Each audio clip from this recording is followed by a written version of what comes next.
Well, we're back. Good to We are back. Yes, and you know, this is one of the segments I really enjoy. It's a Workcred expert series, and you know, and Workcred is all about credentialing and certification.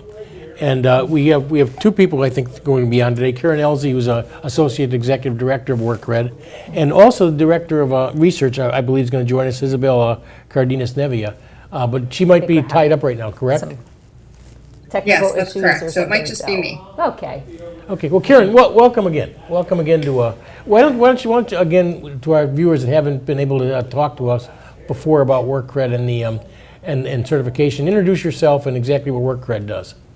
Sure. So Workcred is a nonprofit affiliate of the American National Standards Institute, and we focus on credentials, mainly those credentials that are outside of a higher education degree, so outside of a bachelor's or an associate's degree. We look at research about certificates and certifications and think about quality and the market value and the labor market relevance of those credentials, with the goal being that the more people know about those credentials, the better informed decisions they will make as they think about their career, whether that is just entering the labor market or whether it's someone who may have lost a job and is looking to re-enter the labor market into a different field or profession.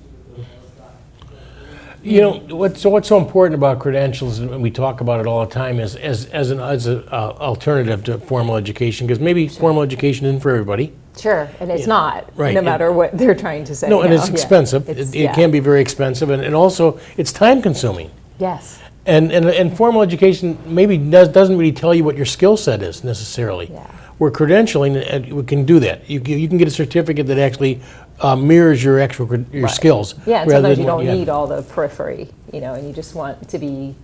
Yeah, I mean, it's a great opportunity, right?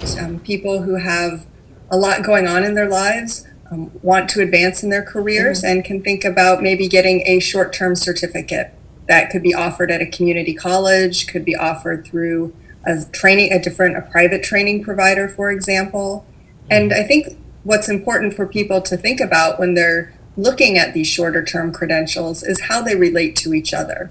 So if you got a short term credential, for example, in computer numeric machining, CNC machining, could that also count towards an associate's degree? Or could it lead to another certificate that could then lead to an associate's degree?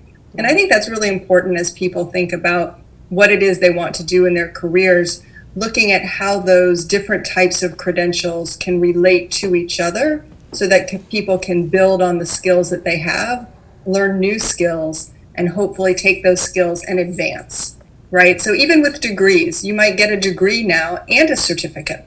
Mm-hmm. You might get a degree, maybe in liberal arts and a certificate in information technology, or a business degree with a certificate in cybersecurity. So there are a lot of opportunities for people, but it's not really clear. It's not easy to figure out, unfortunately, and hopefully we'll be making that easier with a bunch of different organizations that are trying to make information more transparent to consumers. And also, right now, businesses are more inclined to look at credentials and certifications rather than just degrees, because it really does highlight what your skill sets are. Yeah, I think a lot of times the college experience is so general, and a lot of times it doesn't really leave you prepared for some, so the certification. Yeah, I think that's really, that's a great point. I mean, degrees, measure, have learning outcomes, right? Mm-hmm. When you have certifications, there are specific competencies related to a job or an occupation. And so when you pass that certification exam, what you're telling the employer is that the certification holder has met those minimum requirements of competence to do a job. And so it's a very different assessment. And I think it's really important that one is not better than the other. Right. They're different and they do different things. And so that's kind of the beauty of being able to say, I got a degree, and I also have a certification which demonstrates to the employer that I can do X, Y, and Z. Mm-hmm. And the same is true, it's even more complex, but certificates, there are lots of certificates out there, right? You get a certificate when you complete an apprenticeship program. which does measure skills. But you also get a certificate when you go to a training program where you're not getting an assessment. And so that certificate just means that you had seat time, right? You attended, whether you were on your phone the whole time. We don't know if you learned anything. Right. But there are certificates called certificates of assessment-based certificates or certificates of achievement. And those would be like the certificates at community colleges, where there are assessments either throughout the certificate program or at the end of the program that is testing whether or not the candidate met the learning objectives of the course. And so, when people are looking for certificates, they also need to know the difference. Just going and, attending something for 4 hours and not being assessed on whether you learned anything is not going to tell the employer the same thing as to when a certificate program where you took some type of tests. That is such an important point that you made, Karen, too, because the importance of what kind of certificate you get and what it reflects. And if it reflects on a certain assessment, it's totally different. Absolutely. That's so important. And the other thing about certification that's interesting is like people that come out of the military is a great example. Is maybe they've already spent 4 years maybe of their commitment. Now do they have another 4 years to commit, or whatever? But or they can take the skills that they've learned in their military service and get a certificate that really reflects what those skills are. Right. And they can enter the private sector far more easier and with far less time than it would normally take if you went to get a degree. So I think it's important. Yeah, and you don't. Yeah, and I think the military, there have been a lot of new nonprofit organizations that work to help to translate the skills that someone has learned in the military and how you take that and convert it to civilian language, right? So that you learned we know that military personnel have a lot of skills, and we just need to be able to translate that to the skills that are required in civilian jobs.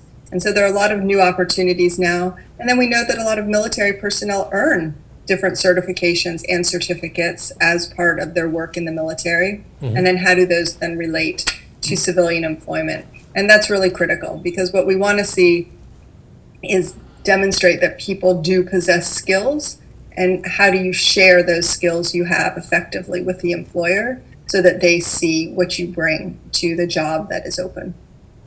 So I would like to clarify too, so Workcred is about, are you a resource for people to find those certifications that they may be looking for? So, what is your role? Yeah, we do research, right? So our website has information on things such as understanding certifications. But in terms of like the actual outreach to specific individuals, we're not a direct service provider. Right. So we're not able to, place people with the right certification, but we provide resources that say, look, this is what certifications are. This is what recertification means. This is what's happening in manufacturing when we interviewed people in terms of how certificates, certifications, and degrees are being used and recognized. So it's a good resource. Individuals could use the resource, but also, training providers, policymakers who are looking to make decisions about how certifications, how certificates fit into our education and workforce landscape. Nice. And the other thing is so important about our expert series is Karen usually brings on somebody. I've learned so much about certifications and different occupations I never heard of before. That people can get into. So it's really a great resource, as she said. I think a good place. Yeah, and there, as you said, Joe, there are a lot of certifications out there, and many people don't even, they're not familiar with the fact that there are these certifications. And some of them can be earned, as you said, very quickly, maybe without any prerequisites. So for example, if you were interested in becoming a crane operator, you need to be 18, you need to pass the assessments, but you don't need to have a formal educational background except for a high school diploma. On the other hand, there are certifications like advanced nursing certifications, like a pediatric nursing certification, where you would need to have a nursing degree in order to qualify for that certification. So it's really a great resource in terms of a type of credential that's available to people regardless of where they are in their career, and to people with different educational background and experience requirements. Right, it's so important, and it's an eye opener that I've seen all the time with the different kind of things that people can get into, And plus make a great living too, by the way. That's one thing that I learned, that people that can get these certifications can really make a good living doing this. For sure, yeah. Yeah, no, I mean, there are definitely, you can earn a certification and have a livable wage job. You can earn certifications in healthcare, in information technology, and cybersecurity, in construction and trades. So there's really a wide variety of opportunities for people. And in some cases, they also provide, entry into a career, which is, this isn't the occupation you're going to stay at forever, but it gives you a starting point from which to build. Karen, it's always a great pleasure having you on the Expert Series. I love your expertise, and I'm sorry Isabel couldn't join us, but we can get around at another time. And keep up the good work. I mean, we get great ratings on every time you're on, and so we love to have you. And tell Roy I said hello too, please.